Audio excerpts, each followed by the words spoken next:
What's up, guys? Today we're going to discuss why Days Gone is an underrated masterpiece and how gaming journalists kneecapped this game upon release.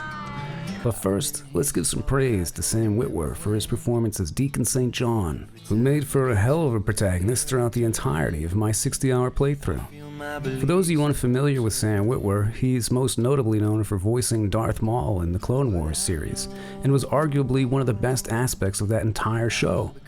Witwer has this great ability to convey a malicious, simmering rage in his characters, with Maul being the best example of this. Fucking metal. Days Gone isn't his first foray into video games either. About a decade ago, he played Starkiller in the Force Unleashed series as Darth Vader's apprentice. Like Days Gone itself, Witwer is heavily underrated, and for all the reviews I've watched for this game, none of them gave him any credit for his stellar performance here. So let's give some horns high to Sam Witwer for bringing some of that Darth Maul charisma to Deacon St. Now let's get into the review for Days Gone and why I think it's one of the best open world games since The Witcher 3. First off, I played Days Gone on PC. Even though the game has already been out for 2 years as a PlayStation exclusive, it was only released on PC this past month, and wow, the PC version is simply incredible. This has to be the best console to PC port I've ever played. Side note, good on Sony for starting to release PC versions of their console exclusives. Now for the love of all that's unholy, please give us a proper Bloodborne port. I'm going to get into spoiler territory here, so if you haven't finished the game yet and haven't seen all 4 secret endings after the cutscenes roll, then Get the hell out of here! Like any well-written story, Days Gone is a game that unfolds in 3 acts. The first act is largely character introduction and exposition for Deacon's motivation. The second act introduces a new area of the map and additional characters, while ramping up the conflict between the good survivor camps and the bad survivor groups like the Rippers. The third act is really where the game takes flight though, as it not only ties things together from a narrative standpoint, but it introduces the best thing about Days Gone: the Hordes. That dirty whore! It's very important to recognize that the introduction of the Horde's gameplay mechanic is what elevates this game above other open world games, and then it takes some significant time to get there. I say this because it's very obvious from looking at the reviews for this game that the game journalists never finished Act 3. IGN gave this game a 6.5. Days Gone feels bloated, like a movie that goes on for an hour longer than it needs to, or should have. It's messy and confused, but peppered with genuinely thrilling encounters with rampaging hordes of zombies and occasionally breathless firefights. There's a good game in here somewhere, but it's buried in the meandering storyline, repetitive missions, and just too much obligatory stuff to do without an eye on the smaller details that could have given it much more character. This reads to me like they didn't enjoy the survival aspects of the game and felt like the story was too long. Even if they truly believe that, a 6.5 is completely ludicrous given those complaints. But again, I don't believe they actually finished the game here. There's just no way to reach the closing credits and think, yeah, that was definitely a mediocre experience, totally a 6 out of 10. On that note, Destructoid gave it a 6.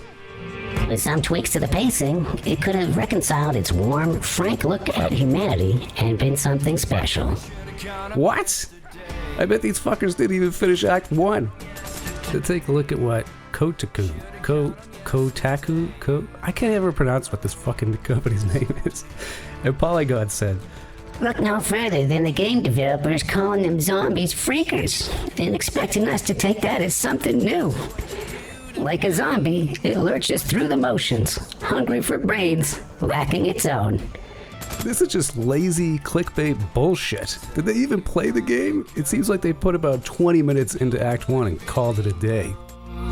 This is why you should never listen to game journalists and ignore reviews from any of these guys outright.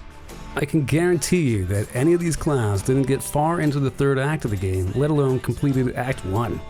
And thanks to their disingenuous attempts to dissuade gamers from actually playing this game, which directly impacted the initial sales, Sony apparently passed on a sequel. If the PC sales do really well, maybe they'll reconsider. But when it comes to large open world games like this, I implore you, dear viewer, Never listen to anyone who hasn't completed them, especially reviews spun out by corporations with their own agendas. So how can I say with such certainty that Days Gone is truly a masterpiece? Because of a significant difficulty spike early into Act 3 and the introduction of hordes, A dirty whore. as both a technological and psychological experience, it simply becomes exhilarating to play. Just watch some of these moments.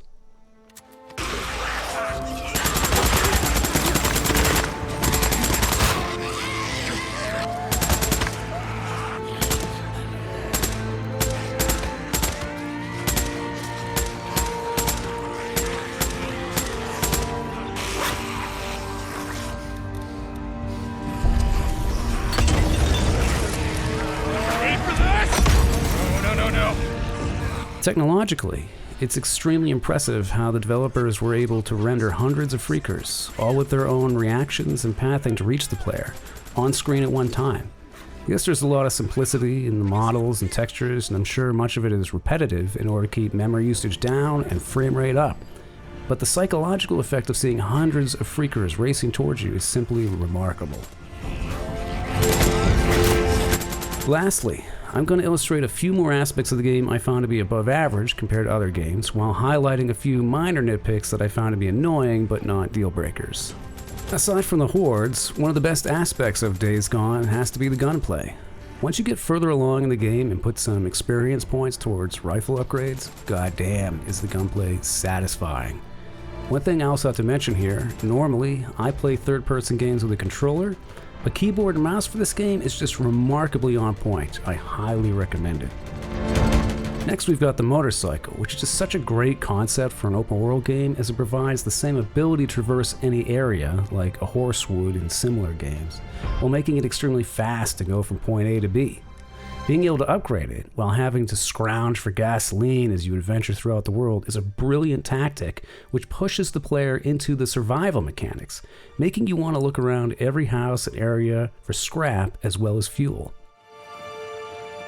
The stealth elements are also really fun, especially when it comes to clearing out enemy encampments. It's like a more streamlined version of how Far Cry handles it, marking enemies with binoculars from a distance, then choosing an optimal path, equipping your silencers, and quickly dispatching your enemies before anyone notices. This leads me to another great aspect of Days Gone, which is how it subtly rewards you for actually using stealth to your advantage. You really want to take out enemies quietly, because there's a random chance that if you don't, nearby freakers or other difficult enemies will notice and come storming after you. Right up until the middle of Act 3, you never really feel strong enough to take on huge numbers of enemies at a time.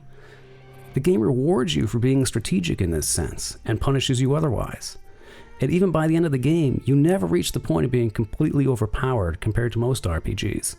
There's always this tension and this overwhelming sense of dread. You never know what the game will throw at you next, and it keeps you on your toes. From what I can tell, the developers managed this by applying certain RNG aspects tuned to event frequency. What that means is the game is aware of events or things that are happening to the player. If a minute or two goes by without an event, it starts spawning in random challenges. The randomization means there is no predictability to how any given encounter will go, and will often force you to adapt your strategies to compensate. In short, it keeps the game from getting stale. Lastly, I thought the sound design was amazing, from the gunshots to the music to the chorus of freakers screaming in unison. It adds a lot to the experience and really evokes a sense of dread when the oh shit music chimes in before you're even aware of the next threat.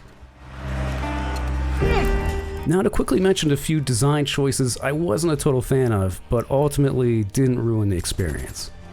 It took me a while to understand that camp credits are relative per camp and not a universal currency you can use between camps. This means if you're trying to unlock a specific weapon, that you have to only either do quests for that particular camp or drop off bounties at that specific camp to boost familiarity with those survivors. If you bounce between camp missions like I did, it'll take longer to get any weapons or upgrades. I still don't really understand why some camp mechanics can't upgrade the bike, and likewise with the gun merchants who only sell ammo and non-additional weapons. I guess that's why camp credits are relative, but this just annoyed me as I couldn't always remember which camp could upgrade my bike or which camp sold the specific gun I needed to get. For a final nitpick, some crafting materials were a real pain in the ass to find, mainly the growlers that begin to appear a ways into Act 3. While the game heavily suggests that napalm is the best way to deal with the hordes, even though it isn't, I could never find enough growlers to always have a decent supply, and would spend way too much time scrounging around trying to find them. Compare that to similar items like Molotovs, whose materials were always in abundance, that I simply ended up figuring out alternatives after wasting a lot of time. Despite a few nitpicks and a slow progression through Act 1, Days Gone is an underrated masterpiece that held my attention throughout and had me coming back for more. I can't overstate enough just how satisfying it is to play. From the combat to the story, from the world design to the acting, it all comes together beautifully and deserves far more praise than it got. This is an absolute 10 out of 10 for me, and I can't recommend it enough. If you're a PC or console gamer with a penchant for open world games, this is a must-have. I hope you enjoyed my Sith Edition review. And if you enjoyed this content, then like and subscribe. I plan on making at least one more Days Gone video outlining the best way to deal with hordes, so check back for that in the coming days. Thanks again for watching. Have a good one.